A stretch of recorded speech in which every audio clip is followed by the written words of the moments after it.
मंडळी नमस्कार, मी चंद्रकांत आणि तुम्ही पाहताय ते जनमंतक मराठी. सध्या महाराष्ट्रभरामध्ये महसूल मंत्री आग्रही आहेत की शेतरस्ते व्हावे, शेताला आपल्याला जायला रस्ता मिळावा. पण असे अनेक फार पूर्वीपासून वाद आहेत शेतांचे आणि त्याच्यामुळंच कुठंतरी अनेक शेतकरी आहेत ते त्यांना शेतरस्ता अजून तरी मिळालेला नाही. आत्ता मी जे आहे ते भोकरंबा म्हणजे रेणापूर तालुक्यातलं भोकरंबा गाव आहे, त्या भोकरंबा शिवारामध्ये आत्ता माझ्यासोबत मंडळ अधिकारी साहेब आहेत, घाडगे साहेब. साहेब, आज आपण पंचनामा करण्यासाठी आला होता, एकूणच काय घटना होती आणि कशाबद्दल आला होता? दिनांक 4/11/25 अर्जदार रोहित भिसे यांनी तहसील कार्यालयात एक अर्ज दिला आहे की गट नंबर 341 व 42मध्ये आमचा वहिवाटीचा रस्ता होता आणि तो बंद केला आहे, तर तो रस्ता खुला करून देण्यात यावा.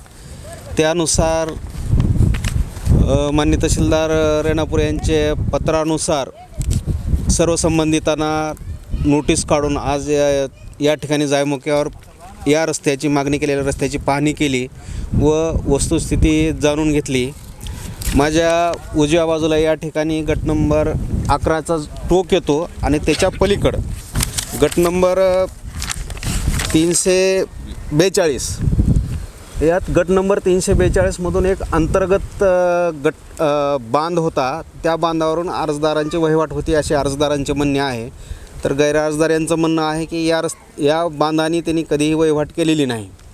मग अर्जदार यांना रस्त्याची आवश्यकता आहे, त्या अनुषंगाने आजूबाजूच्या गटाची व पर्यायी रस्त्याची या ठिकाणी फिरून पाहणी करण्यात आली आणि त्यानुसार अर्जदाराला कुठून रस्ता देता येतो त्याप्रमाणे तसा पंचाशी मत घेतले आणि पंचनामा या ठिकाणी तयार करण्यात आला. अर्जदारांचं म्हणणं आहे, मी बराच वेळा तक्रार देतोय, अर्ज देतोय, तरीसुद्धा आम्हाला शेतीला रस्ता मिळत नाही. मग प्रशासन आता तरी दखल घेणार आहे?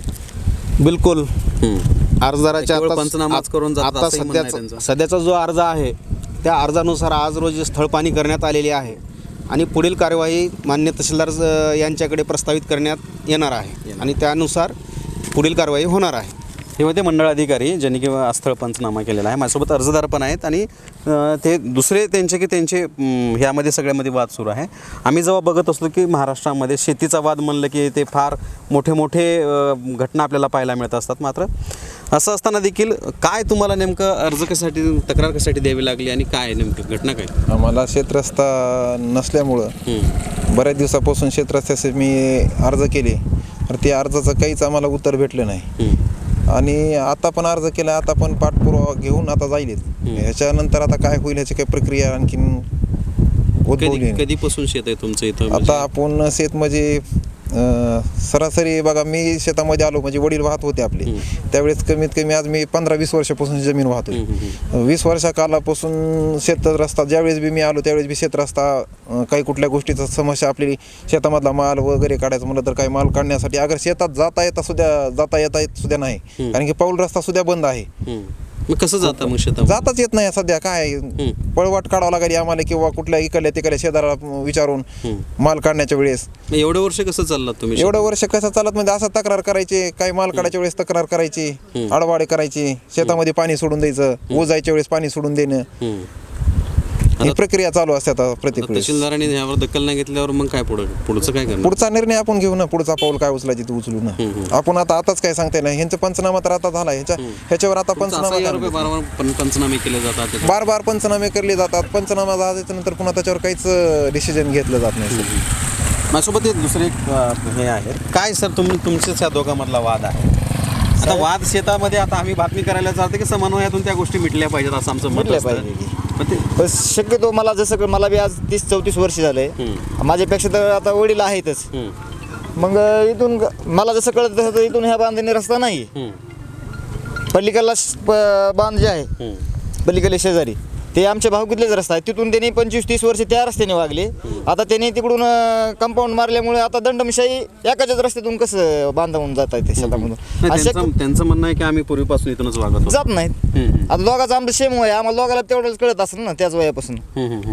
त्यांच्या शेतीला जायला रस्ता कसा होता? मग कसा होता?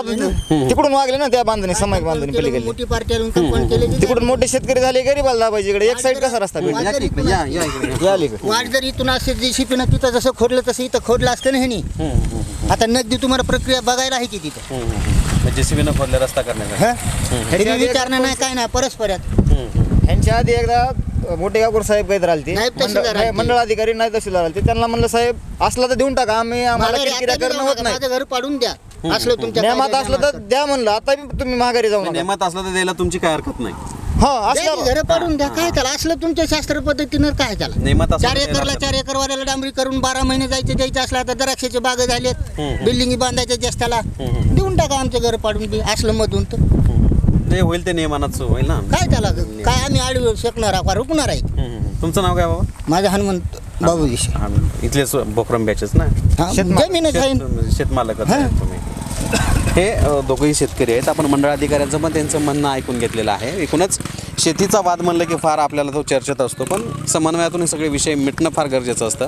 बघूयात आता तहसीलदार म्हणजे रेणापूर तहसीलदार जे आहेत, रेणापूर तहसील कार्यालय जे आहे, यावरती नेमकं काय ठोस निर्णय घेणार आहे आणि या 2 शेतकऱ्याचा वाद जो आहे ते मिटवणार का याकडे देखील पाहणं तेवढंच गरजेचं आहे. माझे सहकारी शिंदे स्वामी चंद्रकांत सूर्यवंशी, जनमंतक, रेणापूर.